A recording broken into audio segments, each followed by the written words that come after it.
Right, hello everyone, welcome to this video, and we're just going to go over the GBPAUD 0.5% loss we took on, yesterday. Not sure what happened there, but yeah, just the 0.5% loss we took yesterday. I'm just going to basically go over it and explain what I seen really. So, on the daily, you can all clearly see we have this bearish daily fair value gap, and below it we had a daily fair value gap that I was looking for price to trade down into. So on the daily time frame there, we had a clear bias we could frame something off of, and if we look at euro pound as well, we can see that we have been bullish. So I was expecting a continuation. I know you could say we took out these highs here, but I like how strong this candle was. So I was expecting Wednesday on euro pound to trade higher, and obviously it didn't, but now we've created a bullish fair value gap, and we do also have the pound news shortly, which could cause this to go higher. But back to GBPAUD when it loads.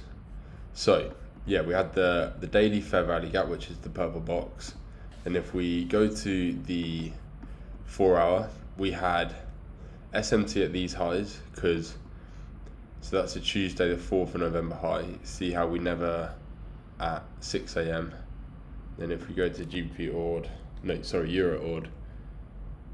the 6 a.m. high on Tuesday the 4th of November, you can see it got taken out on EuroAUD. So to me, that shows that pound Aussie is the weaker pair, and the pair to look for to go short basically. And then we had a stop run of this high on the 4 hour. I'll show you on the 1 hour just to make it clearer. As you can see, we had a stop run. We then obviously traded lower going into Tuesday. We had a change in order flow on the 15 minute after closing below this candle here. So this is your change in order flow level, as you can all clearly see. And then after that, if we go to the 4 hour, what I was mainly looking at was the 4 hour propulsion block, but obviously we have not had a follow through. So this was the order block, the blue box. It's a little bit messy, but we'll clear up obviously. And then the propulsion block was this candle here.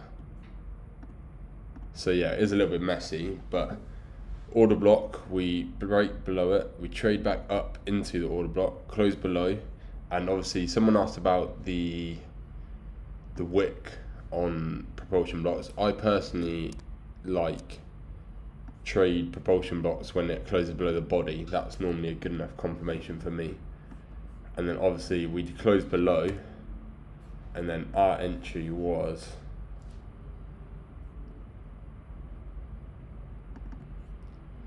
I'll just delete, no, it was after this hourly close and had stops above this high, and then I targeted the lower end of the daily fair value gap. It was somewhere around there. I can't remember exactly where the high was, but as you can see, we traded below, created the propulsion block. Then after that, the response we got wasn't very good at all, at all. And the reason I did end up closing is because, first of all, we closed, I'm just going to delete these to clear the chart. First of all, we closed above this 1 hour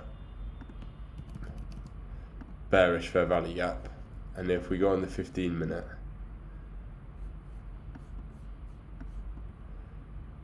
yeah, see how we wicked into it multiple times. We even wicked to this higher fair value gap, and then we just traded up higher. And after I seen this big bullish candle on the 15 minute, that's when I decided to essentially close, because I didn't even want to see price come in back into this balanced price range, because we had this breaker block here.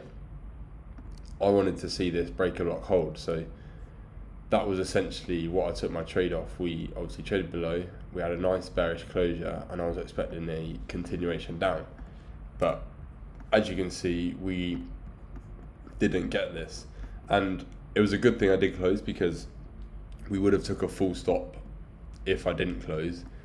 But yeah, I simply just closed because on the 15 minute, look what we are essentially doing. We're creating fair value gaps going up to the 1 hour fair value gap, and then we absolutely blast through, creating a big order block. So after this big down candle, you'd expect the follow through to go lower, but as you can see, big bullish candle, creating an order block, closing nearly probably 50% of this fair value gap. If we just take a quick look, yeah, nearly closing at 50% of this fair value gap, and then eventually we did go on to hit stop loss. So it was good trade management by only taking a 0.5% loss. But yeah, that was basically trade. It was an A+ setup. We had everything there, and this is sometimes the reason why I don't trade exotics. Look at this. Since last Wednesday, for a whole week, we have not moved 185 pips, but for GA that's not actually that much, because the average weekly range on GA is about 350, 360. So yeah, we're less than half the weekly range, but this is the exact reason why I don't trade exotics that much. But yeah, any questions, please do let me know and I'll answer them. Thank you.